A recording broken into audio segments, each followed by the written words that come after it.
우리 옆에 분들하고 인사할까요? 예수님의 빛이 당신에게서 반짝입니다.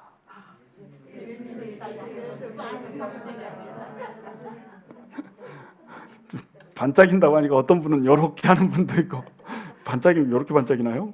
어떤 분은 이렇게 하는 분도 있고, 튕기기도 하고 돌리기도 하고. 하여튼 뭐 어찌됐건 예수님의 빛이 우리 성도 가운데서 빛나야 됩니다.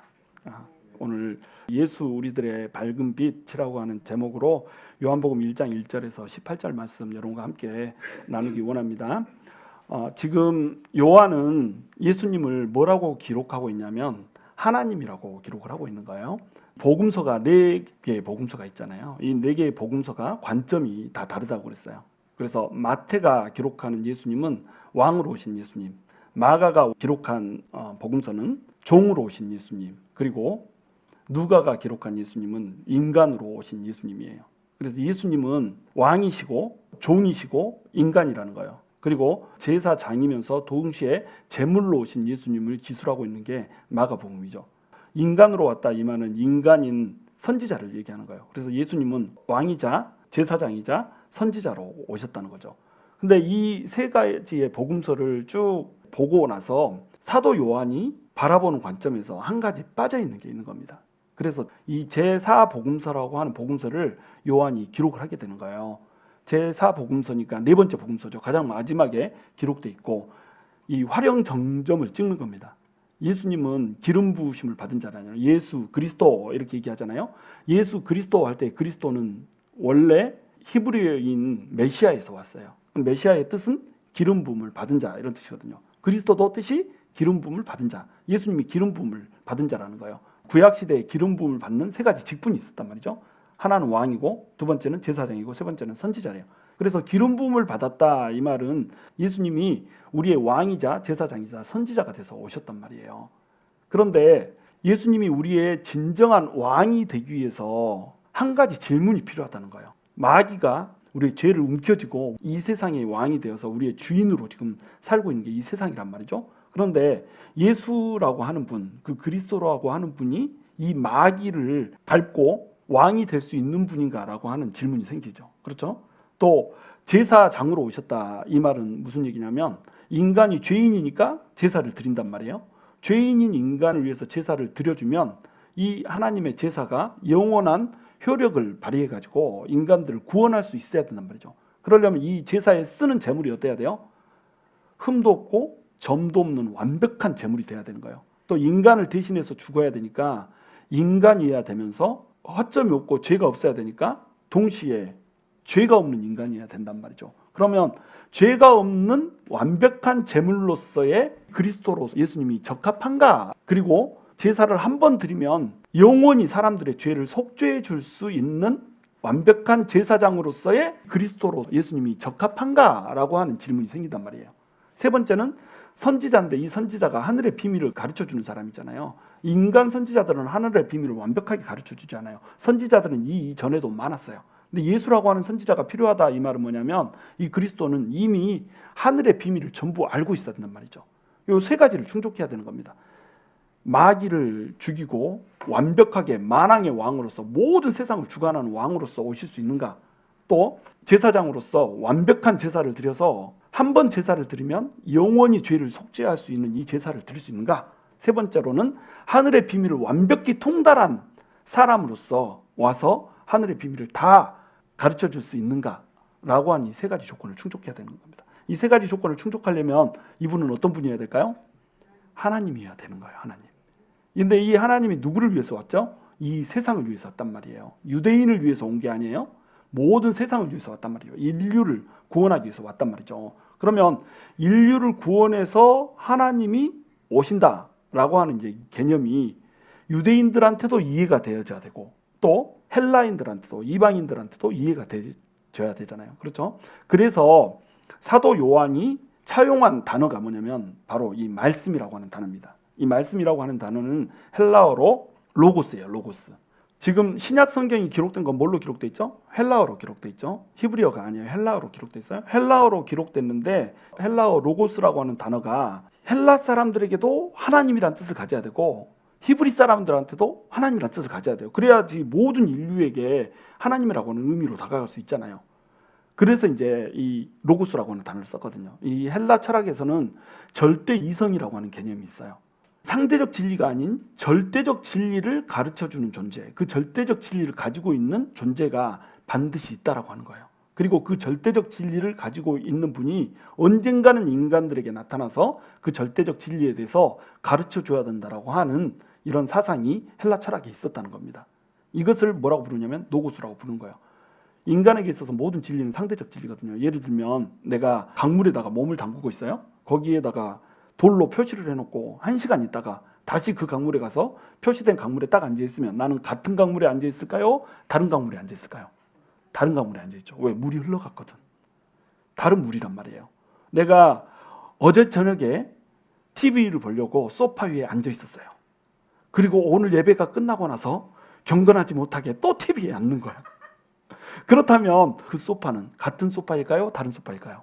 같은 소파인데 다른 소파라는 거죠. 꺼져 있는 모양이 틀려. 어저께는 왼쪽 궁뎅이가 더 무거웠다면 오늘은 오른쪽 궁뎅이가 더 무거워. 그래가지고 이 꺼져 있는 것이 틀리면 그러니까 어제와 동일한 오늘이라는 것은 있을 수가 없다는 겁니다. 이게 이제 상대적 진리라는 거예요. 모든 인간들은 진리를 갈구하지만 진리를 찾을 수가 없어요. 근데 언젠가 완벽한 진리가 온다라고 하는 이 생각을 이들은 하고 있었다는 겁니다. 이것을 절대 이성이라고 불렀다는 거예요. 그 절대 이성을 로고스 이렇게 불렀다는 거죠. 근데 이 로고스에는 무슨 뜻이 또 있냐면 절대 이성이라는 뜻과 함께 말씀이라고 하는 뜻이 있어요. 말. 그래서 뭐 다이알로그 할 때 로그도 로고스에서 왔잖아요. 에필로그 그러면 제일 나중에 하는 말. 프롤로그 그러면 뭘 시작하기 전에 하는 서론적인 말. 이렇게 로그가 들어가면 전부 말이라는 뜻인 말이에요. 그러니까 로고스라고 하는 단어를 쓴 이유가 이것 때문에 그렇습니다. 로고스는 절대 이성이라고 하는 뜻을 가지고 있기 때문에 헬라인들에게 절대자인 한 하나님을 가르쳐 줄 수가 있는 거예요. 헬라 사람들은 어때요? 신들이 엄청나게 많잖아요. 로마가 이 세상을 정복하고 나서 그 전 시대가 헬라 시대니까 헬라 시대를 딱 보니까 와 이건 아주 그냥 문화가 어마어마한 겁니다. 이 문학이 자기들과는 비교도 안 되는 세련됨을 가진 거예요. 그래서 헬라의 문화와 철학을 그대로 갖다 차용해서 쓴 거예요. 그러니까 로마 신화와 헬라 신화는 그리스 로마 신화는 이름만 바꿔놨지 똑같은 신화란 말이에요. 그래서 이들한테는 항상 어떤 문화가 있냐면 다신론적인 문화가 있는 거예요. 절대적인 유일신이 아니고 다신론적인 문화 속에서 사는 겁니다. 그러면 다신론적인 문화 속에서 사는 이 사람들에게 절대적 하나님에 대해서 가르쳐 줘야 되는 거예요. 여러분 같으면 어떻게 가르쳐 주겠어요? 다 신들이 많다고 하는데 그 신들을 위해 신 하나를 가르쳐 줘야 되잖아요. 이 얘기를 설명하려고 노고스라고 하는 단어를 쓴 거예요. 절대 이성. 신들도 지들 마음대로 변덕을 부리고 제우스가 바람 피워서 막 아들을 낳고 막 이러잖아요. 어떻게 신이 바람을 피우냐고 글쎄. 그러니까 인간을 닮은 신들의 모습을 우리가 본단 말이죠. 근데 로고스, 절대 이성은 그렇지 않다는 거예요. 절대적인 진리를 우리에게 말해주는 분, 그분이 언젠가 온다라는 거예요. 그걸 로고스라고 표현한 겁니다. 헬라 철학에 물든 사람들은 로고스라고 하는 이 말을 들으면 어때요? 아, 그 절대 이성, 그 절대자, 그분이 온다고 라고 하면서 하나님으로 연결이 되게 되는 거예요. 근데 히브리인들은 어때요? 또 히브리인들은 절대 이성이라고 하는 표현을 쓰면 몰라요. 그런 개념 자체가 없습니다. 유일신 하나님에 대한 개념만 있지. 근데 이 유일신 하나님은 자신을 어떻게 드러내나요? 말씀으로 드러내는 거예요. 그러니까 로고스의 말씀이라는 뜻이 있잖아요. 그래서 하나님이 로고스다라고 하는 말을 히브리 말로 옮기면 하나님이 말씀이다 이런 식으로 돼버리는 거예요. 그래서 히브리인들 말씀, 그 하나님의 뜻을 전적으로 나타내는 그 말씀이 지금 우리한테 오셨다고 라고 하는 개념이 확 잡히는 겁니다. 그러니까 히브리인한테도 헬라인한테도 하나님이라고 하는 표현을 쓰려고 로고스라고 하는 말씀을 쓴 거예요. 그러면서 태초에 말씀이 계시니라 이렇게 요한복음을 시작하잖아요. 자, 그러면 태초에라고 하는 단어로 시작하는 성경 구절이 또 하나 있어요. 어디 있을까요? 띵동댕, 창세기 1장 1절. 태초에 하나님께서 천지를 창조하시니라. 태초에로 시작하잖아요. 이 두 개의 태초는 다른 태초예요. 물론 창세기의 태초는 천지를 창조하는 그 시점의 태초예요. 요한복음의 태초는 언제인지 모르는 그 태초예요. 처음부터 같이 계셨던, 예수님이 하나님과 같이 계셨던 그 태초, 분명히 다른 태초지만 시작되는 단어는 뭘로 시작되고 있어요? 태초에라고 하는 말로 시작된단 말이에요. 자, 그러니까 지금 요한은 어떤 의도를 가지고 이 요한복음을 쓰고 있을까요? 창세기에 새로운 창조가 시작되고 있다 이거예요. 죄로 인해서 죽음이 임해버리고 생명을 잃어버린 인간에게 새로운 생명이 임하고 있고 새로운 빛이 임하고 있다. 이 개념을 기술하고 싶은 겁니다. 그러니까 태초에라고 하는 말씀으로 시작하는 거예요. 태초에 누가 계셨죠? 아무도 없었어요. 아무것도 없었고 누구만 있었죠? 하나님만 있었어요. 이 물질 세계도 없었어요. 하나님만 있었어요. 많은 사람들이 하나님은 누가 만들었어요? 막 이런 질문합니다.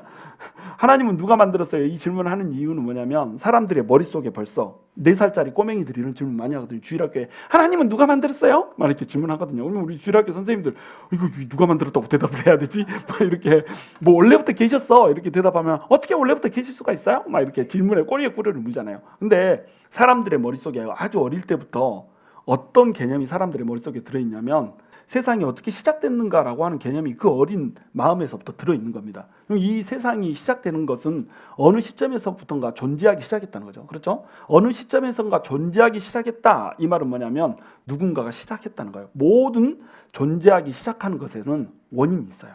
주전자 물이 오븐에서 끓고 있다. 그러면 오븐을 누군가가 켜놨죠. 끓고 있는 물은 오븐을 킨 사람이 원인이 되어서 물이 끓고 있는 거라는 거예요. 모든 존재하기 시작하는 것에는 원인이 있어요. 이 세상이 존재하기 시작했기 때문에 이 세상은 원인이 있는 거예요. 이 물질 세계는 존재하기 시작했거든요. 어느 시점에 존재하기 시작했다는 거예요. 빅뱅 티오리도 그거잖아요. 빵 터져가지고 그때부터 출발했다. 물론 빅뱅 티오리에 많은 허점이 있고 구멍이 있지만 사람들이 빅뱅 티오리를 신뢰하는 이유는 뭐냐면 빅뱅 티오리로 설명하면은 많은 것이 해석이 되기 때문에 빅뱅 티오리로 설명을 하거든요. 빅뱅 이론으로. 그러면 빅뱅 이론에 입각하면 세상이 어느 시점에서 시작했다는 거예요. 아인슈타인은 이거 굉장히 싫어했죠. 이 어느 시점에서부터인가 세상이 시작했다 이 생각을 하게 되면 세상에 신이 개입을 해야 되는 겁니다. 세상이 시작하는 시점이 있었다 그러면 시작되기 이전에는 세상이 없었다는 거잖아요. 그러면 세상을 만들어낸 제1원인이 있다는 거예요. 그러니까 세상이 존재하기 시작했다 이 말은 어떤 말이 되는 거예요? 제1원인이 있다는 거예요. 시작하게 만든 제1원인은 물질세계면 안 되죠. 왜? 이 물질세계는 어느 시점에서 시작했기 때문에 물질세계에 속한 존재는 제1원인이 될 수가 없는 거예요. 근데 하나님은 물질이에요? 아니에요? 아니죠. 하나님은 영이시죠. 하나님이 영이시기 때문에 시작할 시점이 필요 없는 겁니다. 하나님은 누가 만드실 필요가 없는 거예요. 하나님은 제1원인이신 거예요. 영이시니까 물질세계가 아니니까 시작하는 시점이 없었어요. 태초에 말씀이 계시니라 이 말 한마디에 그 말씀을 담고 있는 거예요. 태초에 말씀이 계셨다. 이 태초는 어떤 태초예요? 세상을 창조할 때의 태초가 아니에요. 우리가 알 수 없는 그 영원으로서의 태초예요. 그 시점부터 예수님은 시점이 아니죠. 시점이 아닌 그 시점부터 뭐라고 우리 말로 표현할 수 없어. 그 영원한 시작부터 예수님은 처음부터 계셨다는 겁니다. 그렇게 쭉 계셔와서 그 영원 세상 끝나고 나서의 끝도 있어요? 없어요? 없어. 앞으로도 뒤로도 끝이 없는 분으로 예수님이 존재하고 계셨다는 거예요. 그 하나님이 태초에 천지를 창조하신 겁니다. 이때 태초는 뭐예요? 천지를 창조한 시점으로서의 태초라는 거죠. 이때 세상에는 생명이 있었어요? 없었어요? 생명이 없었다는 거죠. 모든 것이 흑암이었고 또 공허였어요. 이 흑암과 공허라고 하는 것을 하나님께서 창조를 해서 채워나가는 겁니다. 공허를 채우는데 뭘로 채우세요? 생명으로 채우세요. 하나님이 이 세상을 무생물로 놔두지 않아요. 땅만 그냥 쭉 놔두지 않아요. 그러면 이 세상이 의미가 없어요. 이 땅을 창조하시고 땅의 모든 물질들을 창조하신 이유는 뭐냐면 이 땅을 살아갈 어떤 존재가 필요한 거예요. 이 존재는 어떤 존재죠? 생명이란 말이에요. 흑암과 공허와 혼돈이었던 이 세상에 뭐가 떨어져요? 하나님의 말씀이 떨어지는 거예요. 하나님의 말씀이라고 하는 것은 뭐냐면 하나님 자신을 표현하는 수단이란 말이에요. 하나님을 전적으로 드러내는 것, 이것이 말씀이라는 거죠. 그러니까 이 말씀이라고 하는 용어를 요한복음에도 써서 이 말씀이 바로 곧 하나님이었다 이렇게 얘기를 하는 거예요. 말씀이 태초부터 하나님과 함께 계셨으니 이 말씀은 곧 누구다? 하나님이시다 이렇게 얘기를 하고 있는 거예요. 예수님은 그러니까 선재했다는 겁니다. 세상이 시작하기 전부터 선재했다는 거예요. 근데 나중에 보시면 모든 세상이 어디로부터 왔다고 그래요? 이 말씀으로부터 왔다고 그러죠. 하나님이 말씀으로 세상을 창조하셨으니까. 근데 이 말씀은 누구라는 거예요? 예수 그리스도라는 거죠. 세상을 창조할 때 예수님이 창조 사역에 함께 하셨다는 거예요. 예수님은 피조물이에요? 아니에요? 아니죠. 예수님은 하나님이시죠. 여기서 이제 삼위일체의 개념이 나오는 겁니다. 성부 하나님과 성자 하나님이 세상을 창조를 했다는 거예요. 같이 우리가 우리의 형상대로 사람을 만들자. 여기에 우리라고 하는 표현을 쓴 이유도 바로 그것 때문에 그렇죠. 하나님께서는 그 내면에 이미 삼위라고 하는 공동체를 가지고 있는 거예요. 성부, 성자, 성령을 가지고 있기 때문에 우리가 창조하자. 그 우리는 삼위일체 하나님을 얘기한다는 겁니다. 그래서 그 삼위일체 하나님이 세상을 창조할 때 삼위일체니까 예수님이 창조주로서 계셨다는 거예요. 예수님은 창조주였다는 거예요. 이 창조로 요한이 예수님을 접근시켜 가고 있는 겁니다. 예수님은 누구라는 거예요? 하나님이라는 거예요. 요한이 바라보는 예수님은 하나님이었던 거예요. 마태, 마가, 누가가 바라보는 예수님은 약속된 인간이었어요. 너희에게 구원자를 주겠다라고 하는 그 그리스도라고 하는 인간이에요. 근데 그 그리스도가 되려면 반드시 그리스도는 누구여야 돼요? 하나님이어야 된다는 거예요. 죄가 없는 사람이 인간의 모습을 하고 와야지 인간의 죄를 대표해서 죽을 거 아니에요. 그러니까 인간이면서 동시에 하나님이어야 되는 거예요. 요한은 지금 그 얘기를 하고 있는 겁니다. 예수님이 하나님이다. 그럼 예수님이 하나님이라고 한다면 하나님은 어떤 분이세요? 생명을 창조하신 분이라고요. 생명이 아무것도 없는 그곳에 생명이 있게 만드신 분이 바로 하나님이라는 거예요. 근데 여러분 말씀해 보시면 오늘 본문에 뭐라고 나오냐면 이 생명은 곧 빛이라고 얘기를 해요. 이 생명은 빛이라고 얘기한다. 우리한테 생명이라고 하는 것은 빛이란 말이에요. 그러면 우리가 죄를 짓고 나서 우리한테 죽음이 임했잖아요. 그럼 죽음이 임했다 이 말은 뭐예요? 우리에게 빛이 사라져 버렸다는 얘기를 하는 거예요. 우리가 어둠에 빠졌다는 거죠. 우리가 흑암 속으로 들어가 버렸다는 거예요. 하나님께서 태초에 천지를 창조하실 때 첫째 날 창조한 게 뭐죠? 빛이잖아요. 빛이 있으라 하니까 빛이 생겼잖아요. 하나님께서는 흑암 속에 빛을 창조하시는 분이란 말이죠. 근데 우리가 죄를 지으면서 하나님께서 우리에게 생명을 주신 그 생명도 사라져버리고 또 하나님께서 우리에게 빛을 주셨는데 뭐 태양빛이 있지만 우리 내면에 있는 빛이 사라져버린 이런 상태가 우리가 돼버렸다는 거예요. 그러니까 하나님이 어떻게 해야 되겠어요? 새로운 창조를 시작해야 되는 겁니다. 생명도 다시 줘야 되고 빛도 다시 줘야 되는 거예요. 그러면 생명도 주고 빛도 주려면 누가 와야 되는 거죠? 하나님이 와야 되는 거예요. 하나님이 오려면 하나님이 인간의 모습으로 와야 되잖아요. 왜냐하면 우리 생명과 빛을 잃어버린 원인이 뭐였어요? 죄 때문에 그렇게 됐단 말이에요. 죄를 지었으니까 그렇게 됐어요. 그러면 죄의 싹은 뭐죠? 죽음이란 말이죠. 사망이란 말이죠. 죄의 싹은 사망이니까 인간이 전부 다 생명을 잃고 다 죽어야 돼요. 그게 빛이 없는 상태예요. 근데 여기에 생명을 다시 주려고 오려면 어떻게 해야 되죠? 뭘 없애줘야 돼요? 죄라고 하는 것을 없애줘야 되는 겁니다. 죄를 없애려면 대신 죽어야 되는 대속의 개념을 하나님이 넣어줬다는 거예요. 죄는 없는데 생명이 있는 자가 대신 죽어줘야 된다는 거예요. 근데 인간을 대신해서 죽어야 되니까 이분은 누구여야 돼요? 인간이어야 된다는 거예요. 죄가 없어야 되니까 이분은 누구여야 돼요? 하나님이어야 된다는 거예요. 그러니까 하나님이 인간이 돼서 오는 이 방법만이 유일하게 인간에게 다시 생명을 주고 인간에게 다시 빛을 주는 이 과업을 이뤄낼 수가 있는 겁니다. 그래서 하나님이 인간이 돼서 온 거예요. 근데 하나님께서 우리 인간을 지으시고 나서 인간들에게 선악과를 따먹지 말라라고 얘기를 하셨단 말이죠. 그러면 하나님께서는 선악과를 따먹을 거라고 하는 사실을 이미 아셨을까요? 모르셨을까요? 이미 알고 계세요. 하나님은 과거, 현재, 미래, 시간이 개념이 없어요. 시간을 창조하셨기 때문에 하나님이 시간을 창조하셨고 공간을 창조하셨기 때문에 공간에도 제약을 받지 않고 시간에도 제약을 받지 않아요. 그러니까 우리가 죄를 지을 것도 이미 다 알고 계셨죠.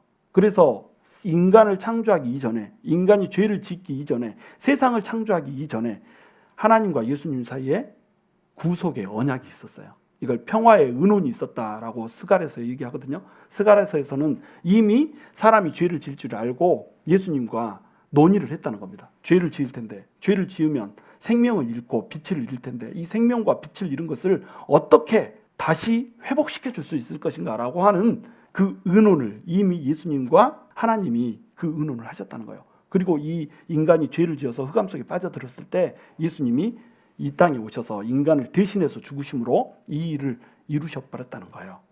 그런데 그러면 하나님이 처음부터 죄를 짓지 않게 하면 되잖아요. 이렇게 물어볼 수 있잖아요. 그런데 하나님께서 인간이 죄를 짓지 않게 하려면 자유의지라고 하는 것을 주지 말아야 되거든요. 이 자유의지라고 하는 것을 줘야지 인간이 고등해질 수 있거든요. 하나님처럼 될 수 있어요. 하나님의 형상을 닮았다 이 말은 스스로 선택할 수 있는 능력을 가졌다는 겁니다. 자기 스스로 선택할 수 있는 능력이 빠져버리면 하나님의 형상이 없는 거예요. 그러니까 개처럼 돼지처럼 이런 존재가 돼버리는 거예요. 또는 프로그램을 넣어놓고 하나님을 만약에 사랑하게 하고 하나님의 목적을 이루게 이렇게 만들어버리면 우리가 짤순이가 돼버리는 거예요. 예, 세탁기나 또는 건조기나 이런 것과 다를 바 없는 이런 로봇이 돼버린다는 거죠. 그러니까 하나님은 우리를 로봇으로 만드는 게 아니라 하나님을 사랑하는 인격체로 만들고 싶었기 때문에 우리에게 자유의지를 주시고 우리가 이 세상에서 하나님을 사랑한다라고 고백하면서 살 수 있는 이런 조건을 만들어 놨단 말이죠. 그런데 여기에는 뭐가 따라요? 하나님을 배신할 수 있는 가능성이 따른다는 거죠. 왜? 마음이 있으니까. 내가 선택할 수 있는 선택권이 있으니까. 그래서 이것을 가지고 배신하는 쪽을 선택을 해버렸단 말이에요. 선택권이 주어졌으니까. 근데 하나님께서 이것을 다 아세요? 모르세요? 다 아신다는 거죠. 그래서 구속의 언약이라고 하는 것을 미리 세워놓고 하나님 자신이 이 땅에 오셔서 인간들을 위해서 죄인들을 다시 생명 주고 다시 빛을 주기 위해서 죽어버리신 겁니다. 피를 흘려버리신 거예요.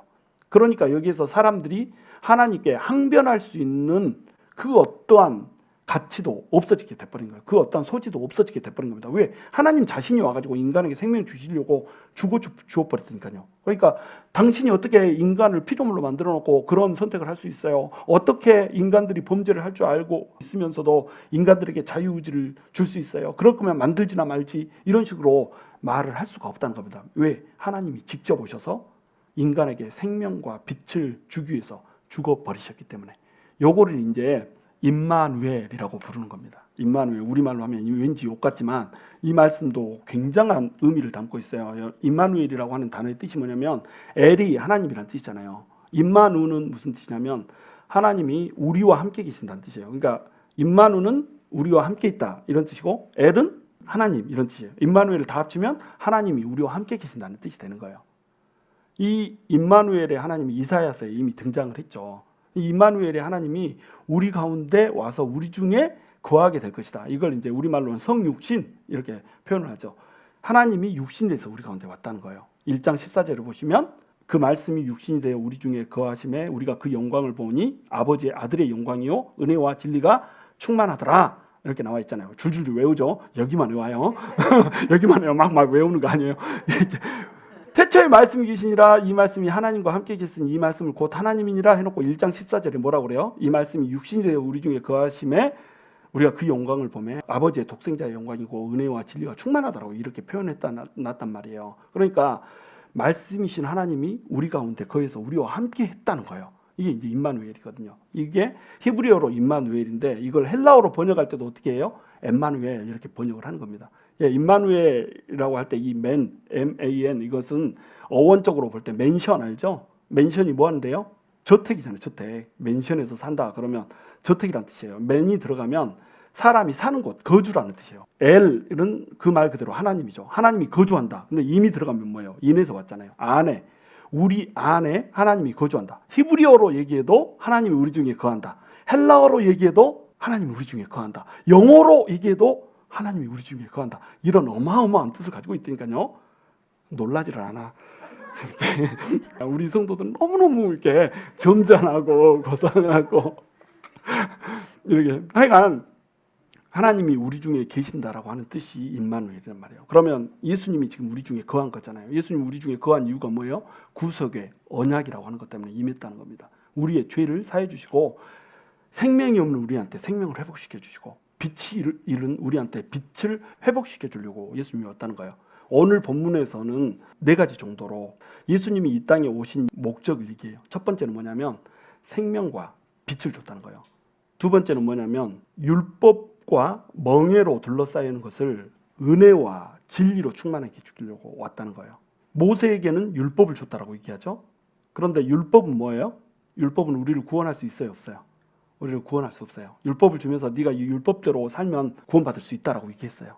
근데 율법대로 살려고 해보니까 율법대로 사람이 살 수 있어요, 없어요? 살 수가 없어.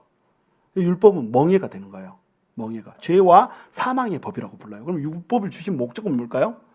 내가 하나님의 스탠다드대로 하나님의 법대로 살 수 있는 존재가 아니구나 라고 하는 것을 깨닫게 해주려고 줬단 말이에요. 이게 율법의 기능이에요.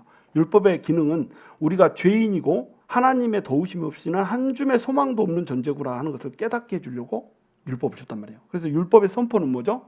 의인은 없되 단 한 명도 없다. 이게 율법의 선포예요. 율법을 우리가 살고 있다 그러면 율법의 멍에 묶여서 우리가 살고 있다는 뜻이다. 여기 율법은 멍에예요. 근데 하나님께서 은혜와 진리를 줬다고 얘기하잖아요. 은혜는 뭐예요? 은혜는 값없이 공짜로 주는 겁니다. 우리가 행위하고 상관없이 구원받을 수 있게 해주는 거, 이게 은혜라는 거예요. 은혜라고 하는 말 자체가 공짜로 주는 값없는 선물이라고 하는 뜻이거든요. 공짜란 뜻이에요. 공짜. 값없이 주는 거.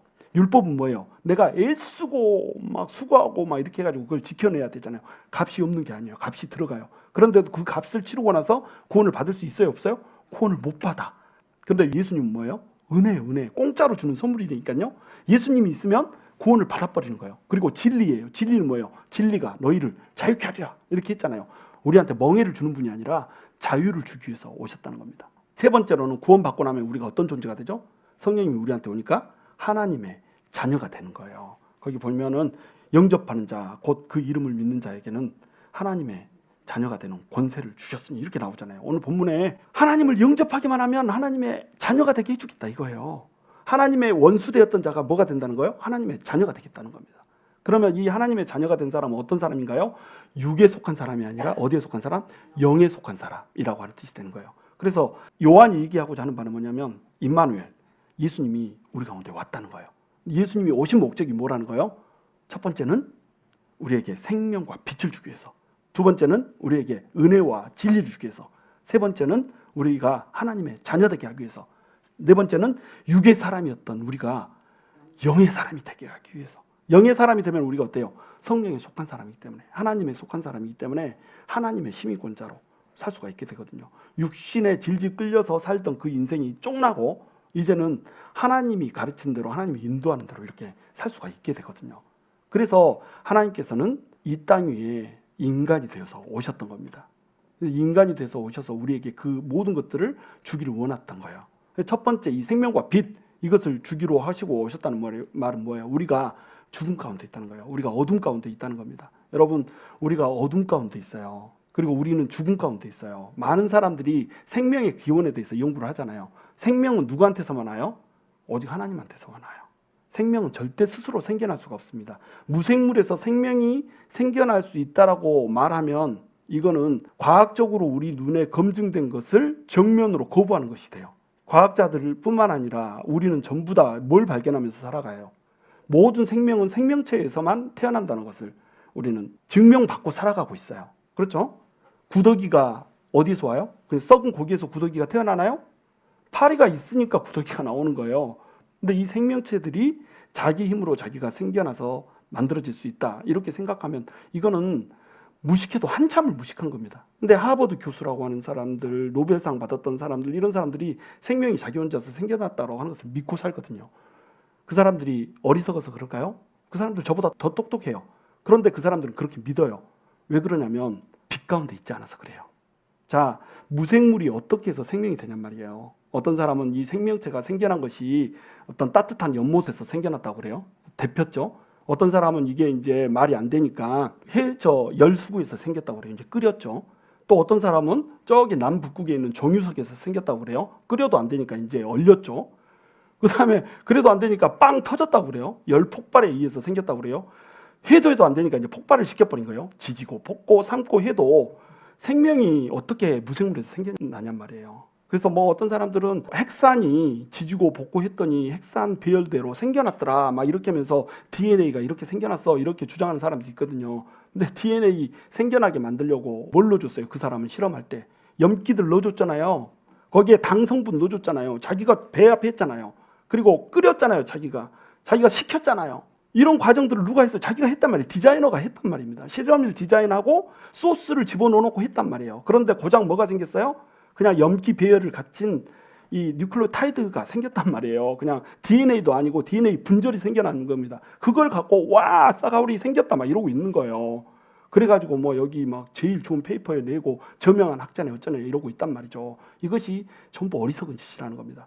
생명은 생겨날 수가 없어요. 아무리 배열이 생겨난다고 해도 배열마저도 자기가 소스 다 집어넣고 하나님이 만들어주신 소스 집어넣어주고 실험 조건들 다 잡아서 최첨단 기계 집어넣어가지고 한 게 해가지고 겨우 얻는 게 이 짧은 배열이라니까요. 유전자 하나도 만들어내지 못했다니까요.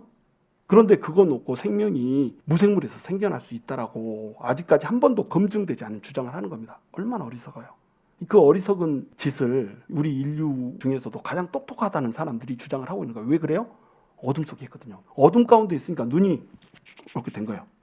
눈꺼풀이 갇혀가지고 보이질 않는 겁니다. 이러고 헤매고 이렇게 돌아다니고 있는 거예요. 여러분은 복되신 줄 아시기 바랍니다. 여러분들은 박사들보다 더 똑똑한 사람들이에요. 빛 가운데 들어온 사람들이니까 진짜예요. 여호와를 경외하는 것이 지혜의 근본이니라. 진화론은 과학이 아니에요. 소설이지.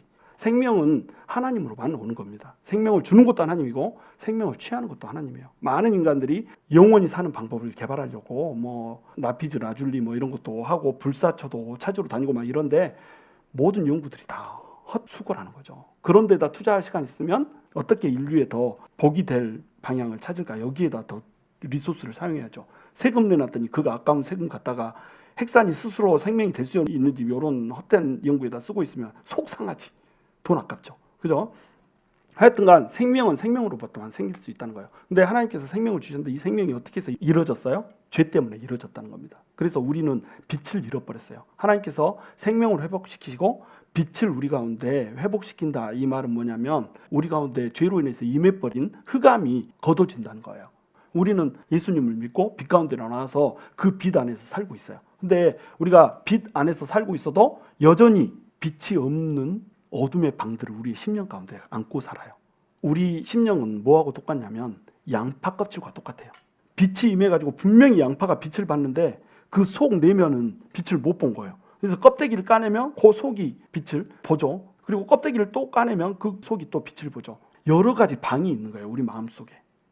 해결되지 않는 어둠의 방들이 있어요.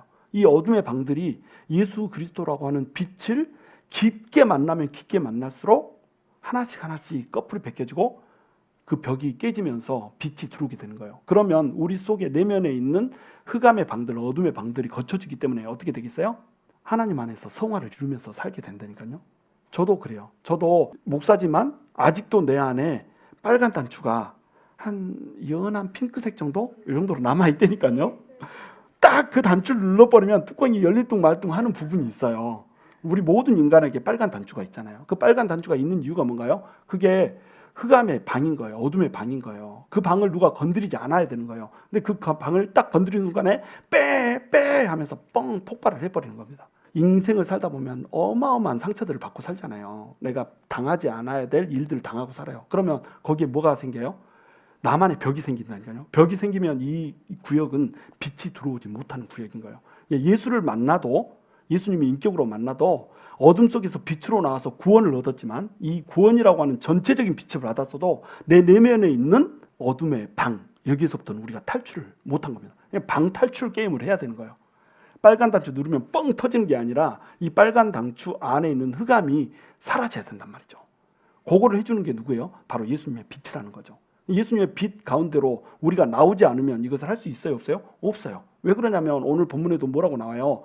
그 빛이 세상 가운데 왔지만 세상이 그 빛을 알아먹었다고 그래요? 몰라 먹었다고 그래요? 몰라 먹어요. 어둠 속에 있으면 빛이 와도 빛인지를 모르는 겁니다. 하나님이 이 세상을 창조하셨고 예수 그리스도도 창조주시고 그 창조주가 이 땅 가운데 자기 백성한테 왔는데 자기 백성이 누구를 몰랐다고 그래요? 예수님을 몰라봤다고 얘기하잖아요. 왜냐하면 어둠의 방에 갇혀 있거든요. 딱 가려놓고 안 나가 막 이러거든요. 알 수가 없는 거예요. 그러니까 내 어둠의 방에서 내가 탈출하려면 어떻게 해야 돼요? 벽을 깨고 나와야 되는 거예요. 근데 나는 벽을 깰 힘이 있을까요? 없을까요? 없죠. 그러니까 예수님 앞에 그저 나오는 겁니다. 그러면 예수님 앞에 나온 자에 한해서 하나님이 어떻게 주냐면 그 벽을 깨준단 말이에요. 빡! 격파를 지켜주신단 말이에요. 그러면 그 깨진 틈으로 뭐가 들어가는 거예요? 예수 그리스도의 빛이 들어가는 겁니다. 우리가 할 것은 오직 예수님 안에 나오면 되는 거예요. 예전에 제 조카가 태어났는데 황달이 걸려서 태어난 거예요. 황달이 생기는 이유는 뭐냐면 빌리루빈이 배출이 안 돼가지고 체내에 축적된 거거든요. 요거 뇌의 장벽을 통과를 해요. 그래서 뇌의 장벽을 통과를 하면 이게 뇌에 치명상을 입혀가지고 뇌성 마비도 일으키고 아주 위험한 거거든요. 근데 동양 사람들이 이게 되게 많잖아요. 이 아이를 엄마의 품에서 뺏어다가 어떻게 하겠어요? 빛 밑에다가 집어넣는 겁니다. 그럼 이 아이는 빛 밑에서 뭘 해요? 아, 빌리루빈을 조금 오늘은 없애야겠다. 우락 해가지고 막 녹색 토해내고 이렇게 하나요? 그렇지 않아요. 그저 빛 가운데 있으면 되는 겁니다. 그 빛 가운데서 놓여 있으면 빛이 뭐래요? 빌리루빈을 파괴하는 거예요. 이 빌리루빈이 뭐냐면 우리를 어둡게 하는 어둠의 벽이라고 하는 거예요. 그럼 우리는 어떻게 하면 되죠? 빛 가운데로 들어가야 되는 거예요. 엄마가 안고 있어도 빌리루빈은 깨지지 않아요. 빛을 조사해야지 깨지는 겁니다. 결국 빛 가운데로 나와야 되는 거예요. 우리가 해야 될 일은 뭐냐면 예수 그리스도라고 하는 빛 가운데로 우리가 나아가는 거예요. 그래서 그 빛 가운데서 예수님이 쪼여주신 빛을 계속 받는 겁니다. 말씀의 빛을 받고 찬양의 빛을 받고 기도의 빛을 받고 계속 빛을 받으면 그 빛 가운데서 하나님이 어떻게 해준다는 거예요? 내 내면에 존재하고 있는 어둠의 벽을 깨준단 말이에요. 그러면 우리는 잃었던 생명도 찾게 되고 또 소멸되었던 빛도 다시 회복하게 된다는 거예요. 또 예수 그리스도께서 우리에게 오신 목적 두 번째 이유는 뭐라고 그랬죠? 은혜와 진리를 회복하기 위한 거라고 그랬죠. 율법은 왜 주어졌다고요? 우리가 죄인이라고 하는 것을 깨닫기 위해서 주어졌단 말이에요. 그러니까 우리는 율법적인 삶을 사는 것이 아니라 은혜가 넘치는 삶을 살아야 되는 겁니다. 근데 우리 많은 크리스찬들이 사실은 은혜의 입각에서 사는 게 아니라 뭘로 살아요? 율법의 입각에서 살아요. 그래서 율법은 뭐라고 그랬죠? 아까 멍에라고 그랬죠. 율법은 우리를 구속하는 거예요. 율법주의적인 사람이 존재를 하면 이것은 항상 멍에를 짊어지게 돼요. 멍에를 자기도 짊어지고 또한 다른 사람에게도 멍에를 지우게 돼요. 이 대표적인 사람들이 누구였어요? 바리새인들이었잖아요. 율법적인 사람, 율법으로 다른 사람에게 멍에를 주어버렸어요. 이거를 이제 종교의 영이라고 부르거든요. 또는 이제 마르다의 영이라고 불러요. 나는 마르다를 되게 좋아해요. 여주인이란 뜻인데 이 마르다가 열심히 예수님을 섬기고 예수님의 제자들에게 막 음식을 제공하고 막 이렇게 하잖아요. 쉴 새 없이 일하고 막 이래요. 나중에는 이 마르다가 엄청난 멋진 고백을 하잖아요. 세상에서 가장 아름다운 고백, 내가 보기에는 베드로의 고백보다 더 멋진 고백이었던 것 같아요. 그런 고백을 마르다가 해요. 마르다는 되게 좋아하는데 한때 딱 실수한 적이 있어요. 마르다가 그렇게 음식을 열심히 하는데 마리아가 글쎄 예수님 발치에 앉아가지고 계속 수다만 떨고 있는 거예요. 이 마르다의 관점에서 볼 때. 청순가령으로 앉아가지고 막 머리 이렇게 하면서 주님 저는요 막 이렇게 해가지고 앉는 것도 딱 이렇게 앉아가지고 그냥 머리도 딱 이렇게 하면서 은혜가 너무 돼가지고 하고 꼭 염도 붙이고 막 이렇게 하면서 말하는 마르다가 보기에 너무너무 꼴보기 싫은 거예요.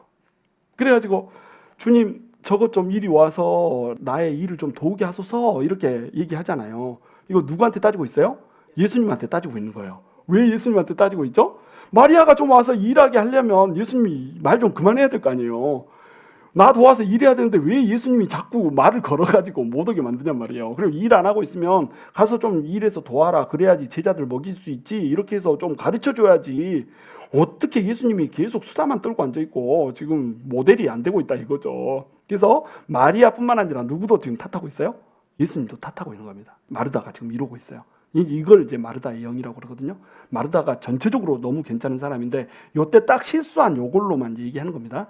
그걸 이제 마르다의 영이라고 그래요. 마르다의 영이 임하면 어떻게 되냐면 나 혼자 거룩한 일을 다 하는 거예요. 하나님의 일을 나 혼자 이 세상에서 나 혼자 맡고 있는 것처럼 외롭게 고독하게 하나님의 십자가를 지고 나는 끌고 가고 있어. 근데 저것들은 청순가련형으로 앉아가지고 그냥 이렇게 하고 있으면서 예수님하고 얘기를 나누면서 또 은혜만 받고 있단 말이죠. 기도의 자리에 나가서 은혜 받는다고 눈물 흘리고 막 이러는데 나와서 헌신하고 섬기지는 않고 막 이러니까 아주 꼴도 보기 싫은 거예요. 은혜 받을 거면 섬기면서 은혜를 받아야지 니만 은혜 받냐? 막 이렇게 되는 거죠. 이걸 이제 마르다의 영이라고 부르는 거예요. 종교의 영이라고 부르는 겁니다. 하나님께서는 우리가 섬기고 열심히 헌신하는 거 당연히 원하세요. 근데 섬기고 열심히 헌신하는 이것이 율법이 되기를 원하지 않으세요. 멍에가 되기를 원하지 않으세요. 나에게도 멍에를 씌우기 원하지 않으시고 다른 사람에게도 멍에를 씌우지 않기를 원하세요. 이게 우리 하나님이거든요. 하나님 오신 목적이 뭐냐면 율법을 완성시키러 온 거예요. 율법을 완성시키러 왔다 이 말은 율법이 잘못됐다는 얘기가 아니에요. 이 율법이라고 하는 하나님의 스탠다드를 뭘로 지금 높여주냐면 은혜라고 하는 개념으로 높여주는 겁니다. 그러니까 이 법을 폐하고 다른 법을 세우는 게 아니라 이 법에다가 다른 법 하나를 추가해 주는 거예요. 율법만 있으면 뭐예요 이게? 죄와 사망의 법인 거예요.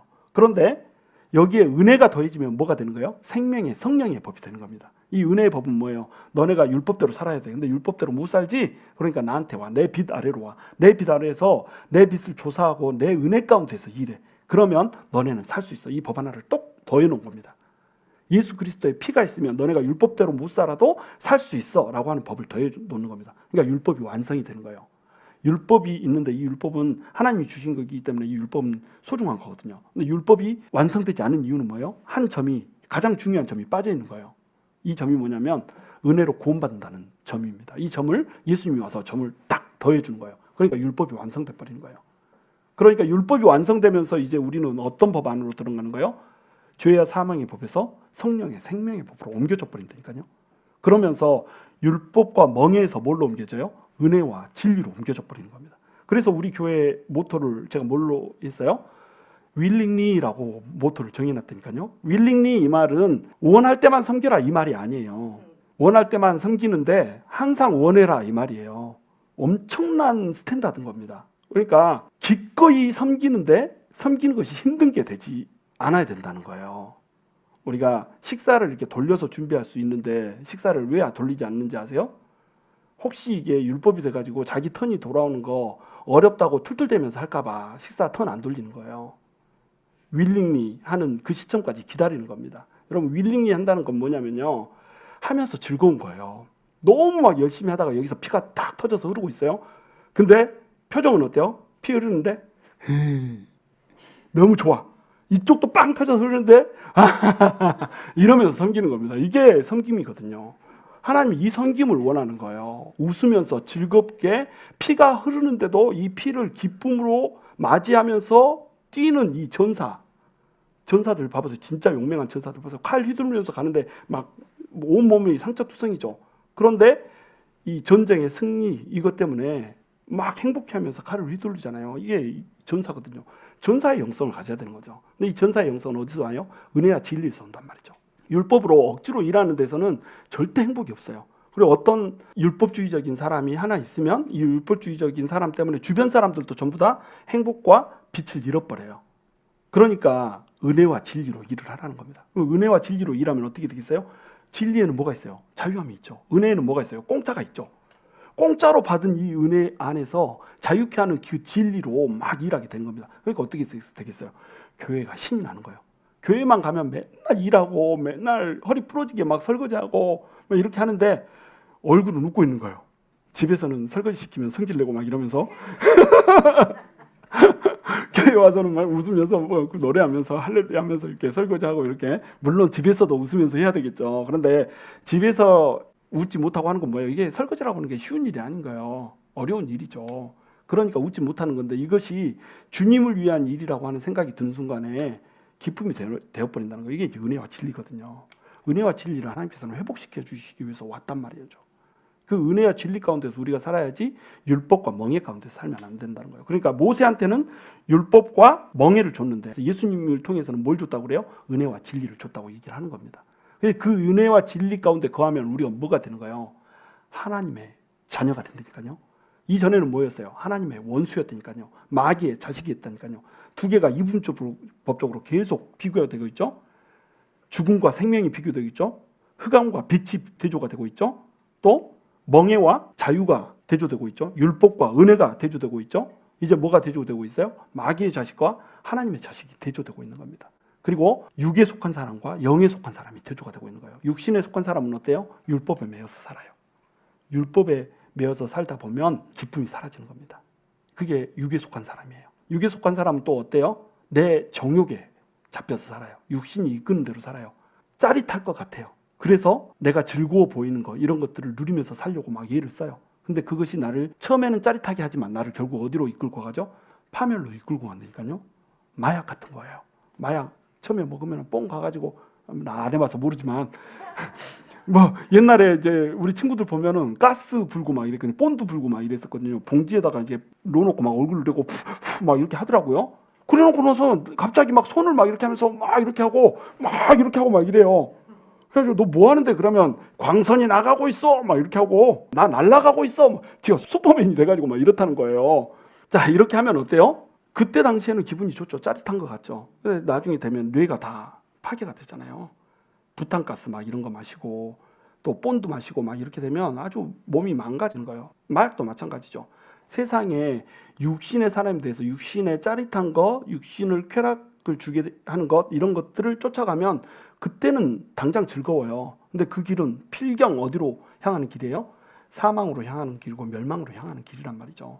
그런데 우리가 영의 사람이 돼버리잖아요. 그러면 옛날에 육신으로 즐겨 했던 것이 즐겁지가 않아요. 많은 사람들이 크리스찬들 술도 안 마시고 어떻게 재밌게 놀 수가 있냐 막 이렇게 얘기하잖아요. 술 안 마시고 2박 3일을 같이 논다고? 이렇게 얘기한다. 우리 2박 3일 수련회 가잖아요. 전부 다 가고 싶어 하잖아. 지금 막 가슴이 들뜨죠? 막 심장이 콩쾅콩쾅 뛰죠. 어떤 은혜가 있을지 막 이렇게 되잖아요. 이거 뭐예요? 영에 사는 사람이기 때문에 그렇다니까요. 육에 속한 사람이면은 아니 술도 안 마시고 어떻게 2박 3일을 같이 살아?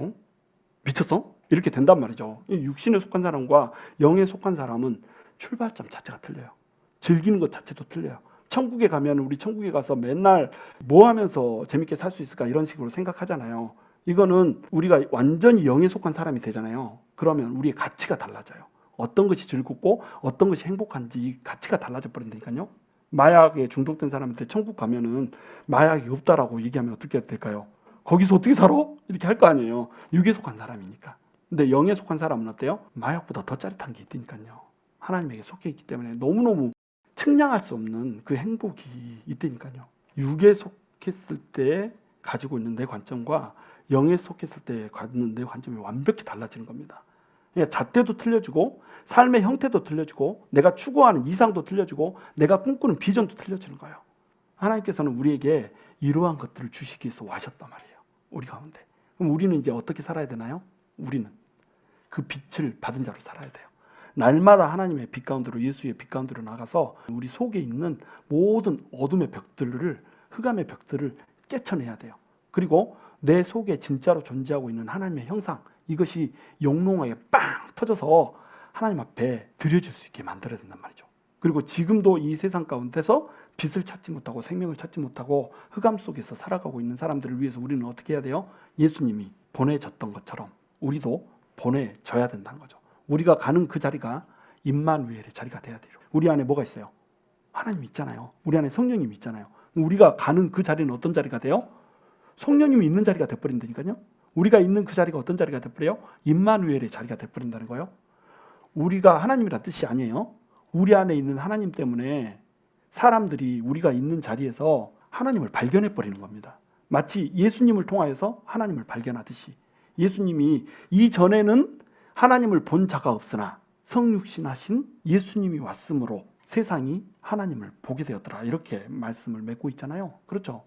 예수님을 발견하면 예수님을 통해서 사람들이 하나님을 봤다는 거예요.